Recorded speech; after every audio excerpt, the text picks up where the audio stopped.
अस्सलाम वालेकुम नाजरीन, आप देख रहे हैं JN न्यूज़ और मैं हूं आपकी होस्ट रुबीना चौधरी। सबसे पहले नजर डालते हैं आज की अहम खबरों पर।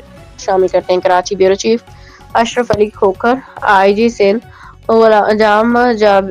जावेद आलम ओटू की ज़र सदारत कच्चे के इलाके में पुलिस और सिविलियन इंफ्रास्ट्रक्चर, माशी मनसूबाबंदी, तिबी और तालीमी सहूलियात की फराहमी से मुतालिक इजलास। सेंट्रल पुलिस ऑफिस कराची में मुनाकिदा इजलास में एडिशनल ऑपरेशन और दीगरान की शिरकत। इजलास के शुरका को DIG लाड़काना सक्कर ने कच्चे में जारी पुलिस ऑपरेशन और वागुजार शुदा इलाकों की मौजूदा सूरत हाल पर तफसीली ब्रीफिंग दी। जिले SSP वागुजार शुदा इलाकों में पुलिस और सिविलियन इंफ्रास्ट्रक्चर, सड़कें, स्कूल, डिस्पेंसरीज और वेटरनरी सहूलियात के क़याम के हवाले से मुकामात का तयन। कराची में कामयाब ऑपरेशन के बाद सिंध हुकूमत मुतासरा इलाकों में जामा मनसूबाबंदी के तहत तरक्याती काम करवाने जारी है। जिले SSPs मुताल्लिका डिप्टी कमिश्नर के साथ मिलकर पुलिस, सिविलियन इंफ्रास्ट्रक्चर, सड़कें, स्कूल, डिस्पेंसरीज, वेटरनरी सहूलियात के क़याम के हवाले से मुकामात का तयन करें। पुलिस इंफ्रास्ट्रक्चर के क़याम के लिए स्ट्रेटेजिक मकामात का तयन किया जाए।